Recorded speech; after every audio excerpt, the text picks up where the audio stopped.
اینجاست.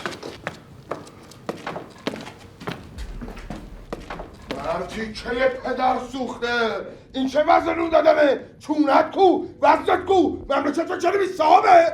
حالا حضرت به خدا آرد کمه، یک مشتارد آوردن به هیچ کس نمیرسه. کل شب تو قطعی من میکنم، من یه کارگر سادم. مرتی که پدر سگ، به تو چه ربطی داره؟ مملکت باید نظم داشته باشه.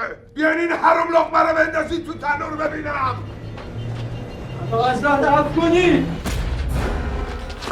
پس اینا کجا پیدا شد؟ رضا شاه، روحت شاد. پدر سوخته تا کدوم قبرستونی پیدا شد؟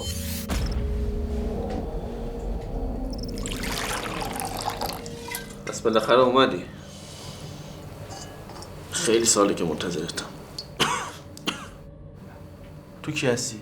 تو از کجا منو میشناسی؟ وقت برای این سوالا نداریم. آینده ایران به تو بستگی داره. فقط تویی که میتونی جلو اومدن آخوندا رو بگیری. من از آینده اومدم، میخوام کمکت کنم. این چرت و پرتا چیه میگی؟ بگیرین این دیوونه رو. نه صبر کن. من از آینده اومدم، میخوام کمکت کنم. ببین این ساعتو ببین، این از آینده اومده، دیجیتاله. این چرت و پرتا چیه میگی مرتی چولاق؟ ببرم این زیرش بیرون اینو. صبر کن، چرت و پرت نمیگم. لازم کن منم جلو آخوندا رو بگیرم، اونا به قدرت میرسن. آخوندا؟ ببین من آینده رو دیدم. یا آخونده رفتنی نیستن، خیالت راحت. اگه یک کار رو همیشه تکرار بکنی، نتیجه همیشه ثابته. من سالها روی این نقشه کار کردم.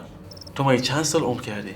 من یا بهتر بگیم ما جنتی‌ها عمر طولانی داریم. خیلی تهش مشخص نیست. یعنی چی؟ اینا رو ولش کن. وقت واسه حرفا نداریم. درست جلب بزن ببینم چی میگی. بعد از تو پسرت محمد رضا شاه میشه، ولی این مردم نالایق میزننش کنار. آخوندا رو به قدرت میرسونن. منم کمکت کنم. چیزا رو رضا رو میکنی مرتی که؟ درست حرف بزن ببینم چی میگی. میخوام بهت بگم بزرگترین راز زندگی چیه؟ من وقتی افتادم تو سیاه‌چال چشم به این علامت افتاد. اولین چیزی که رمزگشایی کردم این بود. پسر سوادکوری نجات بده.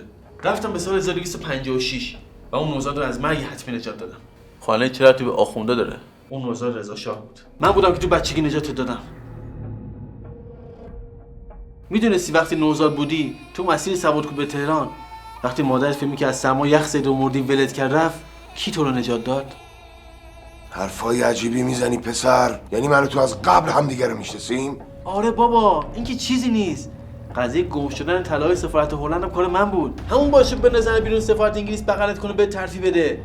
مرتی که یه حروم لقمه پدر سگ، من به خاطر تو شلاق خوردم. میکنم تو تنور. کثافت. تو باید رضا شاه به 5 نقطه مهم تاریخ ببری. این جاسوسان پارسی را در نزدیکی چادرهایمان به دام انداخته ایم. مرتی که یه حروم زاده وطن فروشی میکنی؟